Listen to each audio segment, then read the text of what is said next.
Baik, di Sapa Indonesia Pagi, Saudara, Badan Pengawas Obat dan Makanan atau BPOM mengatakan bahwa izin penggunaan darurat untuk vaksin merah putih dapat diberikan kepada produsen vaksin pada semester 1 2022.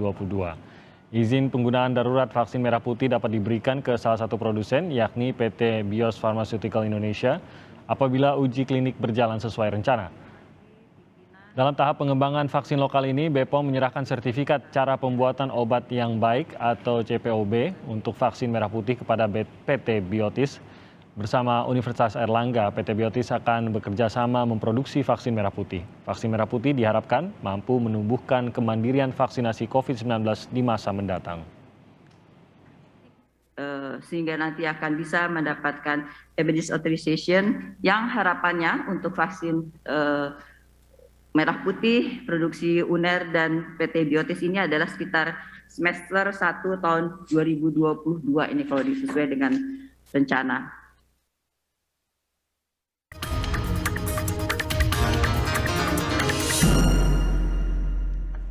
Nah, kita memasuki segmen sehat di tengah pandemi, tempat Anda bisa bertanya seputar kesehatan Anda, terlebih saat Anda ragu ke rumah sakit akibat pandemi COVID-19.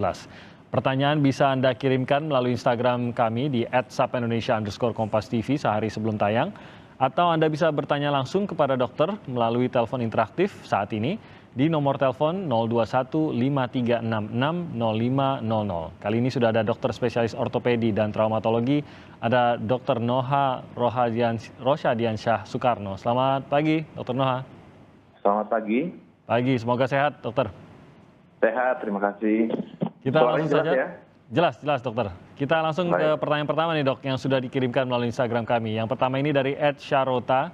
Dok, patah tulang klavikula didiamkan saja atau dioperasi itu ada dampaknya tidak, dok? Bisa menyambung sendiri kah? Bisakah menyambung sendiri? Soalnya saya tidak dibiarkan saja, dok, selama 3 tahun. Tampaknya maksudnya ini dibiarkan saja ya selama 3 tahun. Iya. Dan dampak jangka panjangnya apa, dok? Silakan, dok.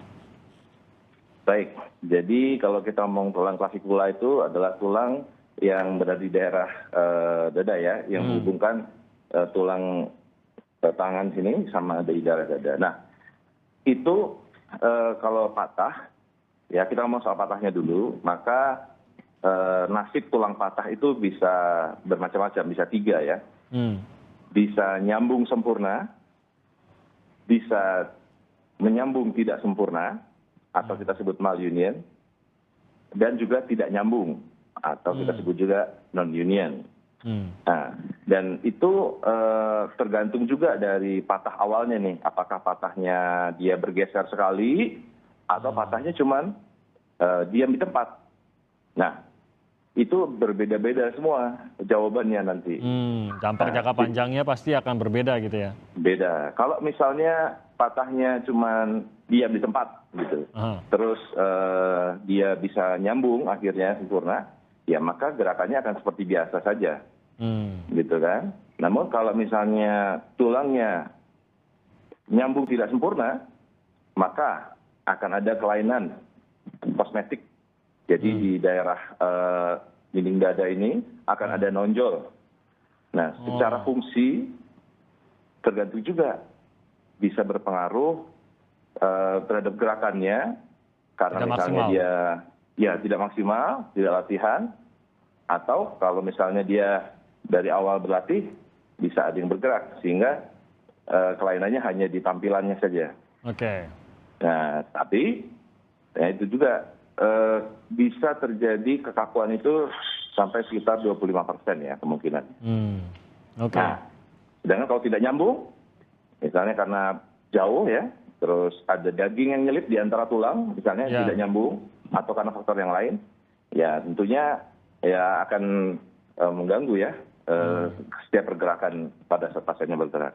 Begitu. Jadi memang harusnya diperiksakan dan ditentukan oleh dokter apakah sebaiknya dioperasi atau tidak, begitu, dok? Ya, betul. Dan setelah itu jangan lupa kontrol, karena operasi baru tahap pertama nih, setelahnya tetap harus latihan. Maksudnya untuk terapinya begitu ya, dok? Yes. Kalau sudah cukup lama seperti 3 tahun ini dan tidak diketahui apakah sebenarnya bergeserkah atau tidak, itu apa yang sebaiknya dilakukan ya, dok? Masih bisakah ditangani? Tergantung pada keluhannya pasiennya. Kalau sebenarnya dia nggak ada apa-apa, ya udah santai-santai aja. Oke. gerakannya biasa. Cuma kalau dia merasa kok ini kaku ya misalnya, atau misalnya sakit, atau memang dia terganggu karena rasa menonjolnya, nah, silakan datang ke dokter untuk diperiksa lebih lanjut. Oke, dokter yang akan bisa menentukan, terutama setelah pemeriksaan lebih lanjut. Kita lanjutkan lagi ke penanya berikutnya, Dok. Ini dari @allegria.id. Dok, bagian betis saya pecah tulangnya dan betis saya patah biasa. Dan terhitung sudah 5 tahunan saya operasi pasang pen.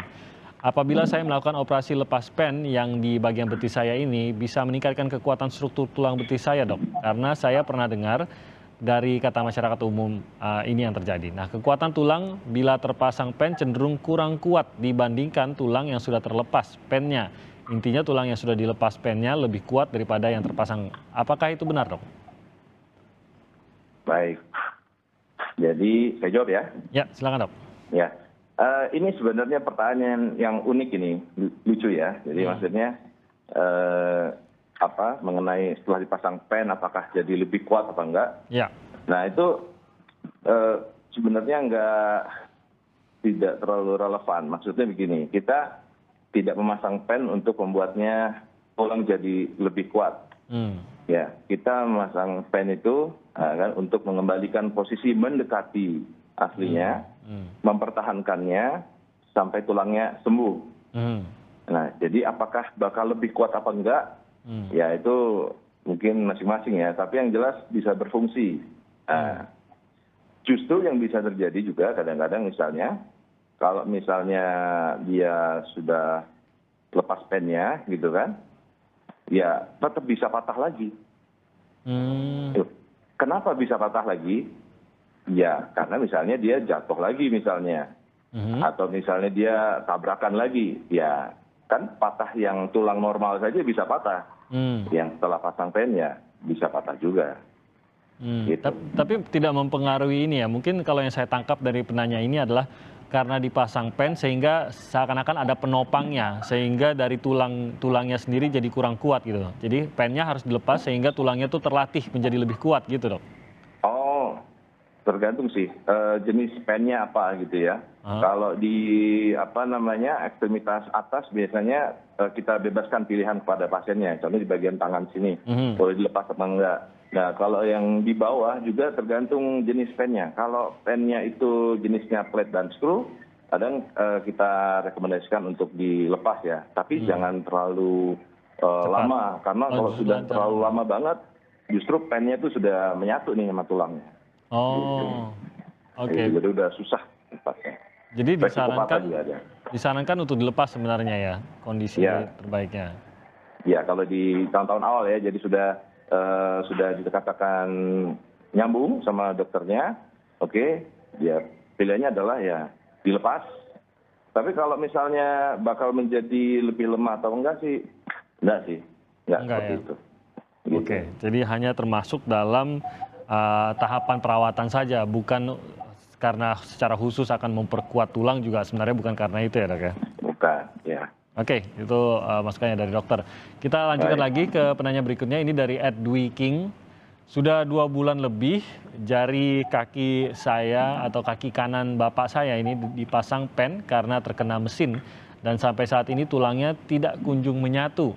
Dan dokter ortopedi mengatakan kemungkinan harus dicabut pennya dan diganti plat yang kecil. Yang mau saya tanyakan, apa penyebab tulang belum menyatu dan apa yang dapat membuat tulangnya menyatu? Mungkin maksudnya ini lebih cepat untuk menyatu. Terima kasih sebelumnya, Dok. Silakan, Dok. Ya, baik.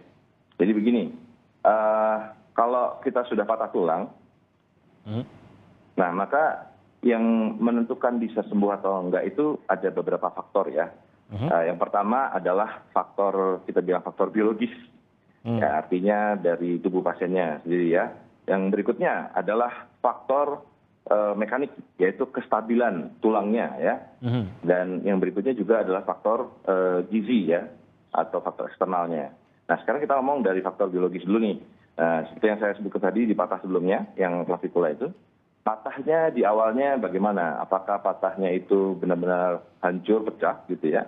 Gitu, ataukah sampai hilang jaringannya sehingga dia yang memberikan asupan nutrisi ke tulangnya juga hilang tuh. Ya, sehingga secara biologis dia juga menderita ya tulangnya, nggak ada pasokan nutrisi, nggak ada ototnya, nggak ada makanannya di tulangnya. Nah, yang berikutnya faktor mekaniknya. Setelah sudah sepasang pen yang di awal, itu kan, apakah pasiennya terjaga stabilannya? Apakah misalnya pasiennya menapak sebelum waktunya, sebelum tulangnya kuat? Nah, sehingga akhirnya tulangnya nggak stabil lagi, gitu. Nah, akibat dua faktor itu, ya akhirnya tulangnya tidak mau sembuh. Nah, ada faktor lagi yang harus diketahui adalah faktor eksternal, yaitu faktor gizi. Ya, jadi apakah pasokan kalsiumnya cukup pada pasien ini? Apakah dia pasokan vitamin D-nya cukup, gitu kan? Dan yang berikutnya, apakah pasiennya merokok atau tidak? Oh, ini juga berpengaruh ya, Dok? Sangat berpengaruh. Nah, patut diketahui bahwa itu pasien yang patah tulang, terus sudah dipasang pen, dan merokok ya, kemungkinan untuk bisa nyambungnya juga jadi berkurang ya. Jadi merokok bukan hanya jelek buat paru-paru, buat jantung ya, tapi juga buat bagian tubuh yang lain, termasuk tulang. Oke, ini mungkin informasi berguna yang mungkin baru juga didengar ya oleh pemirsa maupun kita. Oke, baik. Itu tadi pertanyaan yang sudah diajukan dan saran dari Dr. Noha tadi bahwa ternyata ada banyak faktor yang bisa mempengaruhi lekas atau tidaknya tulang itu bisa menyambung. Tidak hanya terkait dengan pergerakan saja atau perawatan saja, tapi juga asupan dan lain-lain. Ini pun bisa menentukan. Baik, Dr. Noha, nanti kita akan lanjutkan lagi tanya jawab ini dengan pemirsa melalui saluran telepon. Jadi nanti kita akan menerima telepon dari pemirsa dan kami akan persilakan Dr. Noha untuk menjawabnya. Anda bisa menghubungi kami dari sekarang ke nomor telepon 02153660500 dan kami akan segera menerima pertanyaan Anda usai jeda berikut ini. Nah, masih di segmen Sehat di Tengah Pandemi bersama Dr. Noha, spesialis ortopedi dan traumatologi yang akan menjawab pertanyaan-pertanyaan Anda. Sudah ada dua penelpon yang menghubungi kita, Dr. Noha. Ada Ibu Sri di Nganjuk, Jawa Timur. Selamat pagi, Ibu Sri. Selamat pagi. Waalaikumsalam, Bu Sri. Ya. Silakan, Ibu Sri. Begini, Pak, saya mau tanya. Kami dulu pernah jatuh di motor, napis, Pak. Waktu berapa tahun lalu. Itu sudah sekitar 4 tahunan, Pak. Mohon maaf, Ibu Sri, tadi agak kurang jelas. Pernah jatuh atau apa tadi? Kurang jelas, Bu Sri. Jatuh dari motor, Pak. Oh, jatuh dari motor ya? Ya, dengan anak saya. Itu anak saya sekitar 4 tahun yang lalu, Pak. 4 tahun lalu? Ya, anak saya usia 6 tahun. Oh, usia 4 tahun, oke. Dulu ya, sekarang berapa itu? 10 tahun ya. Itu dulu di ortopedi, masuk waktu pertolongan UGD, itu kena jahit, Pak. Jadi sekatan tangan itu jadi, itu sekarang nggak bisa pulih seperti semula. Ya, ini yang sobek jari tangan ya, Bu ya? Ya, jari tangan kanan berarti ya? Tangan kanan. Jarinya saja, Pak. Jarinya saja. Ya. Di situ dihit sama GD, kemudian nggak bisa kembali 100%, Pak. Jadi agak yang atas itu agak jadinya 90 derajat. Gimana itu, Pak? Susah menulis ya, Bu ya? Ya. Jadinya susah menulis ya? Menulisnya bisa, Pak. Tapi kan anak suka kinder sekarang. Oh, jadinya kidal jadinya? Ya enggak. Bisa nulis pakai tangan jari. Oke, waktu itu ada patah tulang, Bu, di jarinya atau di tangannya? Tidak ada. Hanya tidak ada patah sebenarnya? Ya, hanya sobek saja. Oke, Dr. Noha mungkin ada yang mau ditanyakan? Ya, Ibu untuk gerakan tangannya yang terbatas apa saja ya?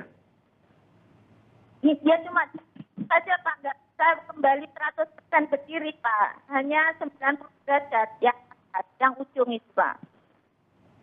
Oh, yang ujung jari, Bu ya? Maaf ya, Bu ya, saya tunjuk di sini ya. Ya, yang ujung jadinya 90 derajat. Oh, 90 derajat begini, maaf Bu. Begini ya? Ya, yang tadi sobek. Betul, Pak. Oh, ya, baik. Pak, ya. Ya. Oke, baik. Ya, itu mindet, Pak. Kalau sama teman-teman atau kadang kita naik angkot, begitu orang lihat kan Minder jadinya. Oh. Oke, baik. Baik, Ibu Sri. Nanti akan dijawab oleh Dr. Noha. Terima kasih Ibu Sri sudah menghubungi kami dari Nganjuk, Jawa Timur. Kita jawab dulu, Dr. Noha, penanya kedua. Ada penelpon kedua maksud saya, kita akan terima dulu Baik. telepon dari Bapak Iwan di Jakarta. Selamat pagi Pak Iwan. Selamat pagi, Mas Bimi dan dokter. Pagi Pak Iwan. Pak Iwan, kalau ada televisi boleh dikecilkan suaranya Pak Iwan? Oh iya, sebentar. Ya, terima kasih Pak Iwan. Bagaimana? Sudah sekarang. Oke. Begini, dokter, sekitar 7 tahun yang lalu saya pernah mengalami cedera di bagian pinggang atau punggung ya, dari aktivitas olahraga. Kemudian keluhan itu saya rasakan sampai kurang lebih 1 bulan. Tapi tentunya dengan pengobatan alternatif, tapi cuma di pijat dan dihirup itu bisa pulih, dokter. Nah, kemudian cedera yang sama saya alami sekarang ini sekitar 2 bulan yang lalu. Keluhan yang kurang lebih hampir sama, dokter. Tapi yang sekarang ini saya rasakan udah cedera itu udah merambat sampai ke area lutut dan paha saya. Itu rasanya ngilu dan kurang nyaman untuk beraktivitas. Terakhir saya sudah melakukan foto ronsen, dokter, di area L2, 3, dan 4 lumbar ya, dokter. 2, 3, dan 4 itu ada mengalami sedikit peregangan, dan area L5 dan S1-nya tuh mengalami sedikit penyempitan, dokter. Apakah ini berpengaruh terhadap rasa sakit yang saya alami sekarang? Dan saya sudah mengonsumsi beberapa obat relaksan otot dan untuk anti sakitnya, dokter. Yang ingin saya tanyakan, apakah ada aktivitas atau gerakan yang bisa saya lakukan di luar pengobatan dengan obat-obatan oral itu, dok? Oke. Baik. Dokter Noha, ada yang mau ditanyakan? Ya, dengan Bapak Iwan, apakah rasanya hanya nyeri, ada rasa yang lain, misalnya kesemutan, kebas, sama apakah ada kelemahan di kakinya? Jadi kalau misalnya Bapak jalan jauh jadi lemes? Oh iya, dokter. Perasaan kebas itu ada di area lutut ya, dokter. Kalau saya jalan itu memang sekarang ini nggak bisa jauh, sekitar 10 meter, tapi saya udah ngerasakan seperti ada beban di lutut saya itu dan ada nyeri sedikit, dokter. Baik, jadi nyerinya menjalar sampai ke lutut, ke betis ya, terus habis itu ada rasa kebas. Oke, dan kelemahan. Baik. Baik, itu pertanyaan dari Bapak Iwan. Terima kasih Pak Iwan sudah menghubungi kami. Kita langsung jawab saja, Dr. Noha, untuk pertanyaan dari Bu Sri terlebih dahulu. Silakan, Dok. Baik, ya, saya akan jawab ya, tentunya dengan informasi yang terbatas pada saat ini. Bu Sri bertanya mengenai tentang kondisi jarinya ya. Ya, jadi kalau dari ya di bagian ujung ini menekuk, mana kameranya ini? Ini dia, menekuk sini. Maka ada beberapa hal yang bisa terjadi nih. Contohnya misalnya di sini ada patah misalnya. Cuman dulu apakah patahnya kelihatan apa enggak gitu kan? Atau yang berikutnya ada yang putus nih uratnya dari atas ini sehingga tangannya nggak bisa lurus. Jadi, nah, atau ada kemungkinan juga yang ketiga ada kekakuan dari jaringannya setelah sudah dirobekkan tersebut, dijahit ya katanya dulu ibunya. Ya, jadi mungkin karena setelah jahit nggak digerakkan, ya makin lama juga bisa kaku kan. Ya. Nah, karena itu, ya kan, untuk ibu ini penanganannya itu untuk putra ibu ini ya, ya saya juga turut sedih ya dengar ceritanya minder gitu ya. Iya. Ya. Tata laksananya 2. Ya, nomor 1 saran saya berobat ke dokter spesialis ortopedi yang spesialis bagian tangan, hand. Ya, maka itu akan diperiksa lebih lanjut tuh untuk kelainannya yang mana tuh, tulang, uratnya, atau cuma jaringannya itu. Nah, nanti akan diputuskan apakah perlu dilakukan tindakan operasi atau tidak. Itu nomor 1. Dan tentunya kalau sudah memutuskan untuk melakukan tindakan, seperti saya sampaikan tadi, harus satu paket. Jadi selain operasinya, setelah operasinya latihannya bagaimana. Hmm. Karena kadang-kadang ya operasi itu nggak bisa langsung selesai. Satu operasi itu menyelesaikan semua masalahnya, tapi harus dilatih juga. Hmm. Dan yang Mengembalikan kedua, fungsi ya. iya mengembalikan fungsi. Dan yang kedua adalah untuk anaknya, ya minder ini masalah kedua, masalah ininya. Jadi dia Psikologisnya. perlu untuk disemangati ya, karena mungkin ya cara menyemangatinya, ada orang lain yang lebih menderita, dan dia tetap bisa menggunakan jarinya untuk bergerak, sehingga dia nggak fokus nih sama jarinya doang, gitu. Jadi dia tetap semangat dan sembuh, latihannya juga semangat nanti kalau udah dioperasi. Iya. Begitu Iya. pesan saya. Betul, jadi sebenarnya ini tidak mengurangi tentu saja pemikiran kreativitas yang bisa diciptakan. Jadi mungkin itu yang harus didorong juga ya. Yes. Oke, itu tadi menjawab pertanyaan dari Ibu Sri. Nah, pertanyaan dari Bapak Iwan ini terjadi cukup lama juga nih, 7 tahun yang lalu, tapi kembali dan malah dirasakan oleh Pak Iwan ini mulai merambat ke lutut dan pahanya. Yes. Baik, saya coba jawab ya. Memang sebaiknya idealnya kan kita periksa langsung ya, tatap muka ya. Tapi kira-kira kalau dari informasi yang diberikan, permasalahannya ini bisa dari punggung, ataupun juga dari pinggul dan lutut. Lebih ke arah ke punggung karena cederanya juga dari situ. Ada saraf yang mungkin tertekan nih. Nah, jadi saraf yang dari punggung itu kan menjalarnya ke kaki. Pada saat di sana ada yang ketekan, terasanya di paha, bisa di lutut, sampai ke betis. Yes. Nah, pertanyaannya tadi kan, apa gerakan yang perlu dilakukan, dan apakah gerakan yang perlu dihindari ya? Ya. Atau mungkin saya tambahkan juga, mungkin berikutnya harus ngapain sih Bapak Iwan? Baik. Nah, yang saya sampaikan dulu yang dihindari dulu. Jadi di punggung ini ada gerakan yang dihindari itu seperti menunduk dan mengangkat beban. Jadi contohnya kalau kita mengangkat galon ya, atau misalnya mengangkat benda-benda yang berat di bawah itu, kalau kita membongkok, jadi membongkok sehingga badannya menyerupai lebih dari orang ruku ya. Kalau ruku kan 90 derajat ya. Tapi kalau orang yang membongkok mengangkat berat, maka beratnya akan berfokus di punggungnya. Nah, hal-hal itu akan mencetuskan sakitnya. Jadi kan, karena tekanannya akan berfokus di punggung, dan kalau di punggung itu ada bagian yang lemah, seperti bantalannya akan menekan saraf. Akhirnya setelah itu sakit. Tapi sebenarnya tidak sederhana itu. Macam-macam, karena sakitnya di situ ada persendiannya yang juga bisa bergeser. Nah, intinya kita melindungi punggung. Ya, betul.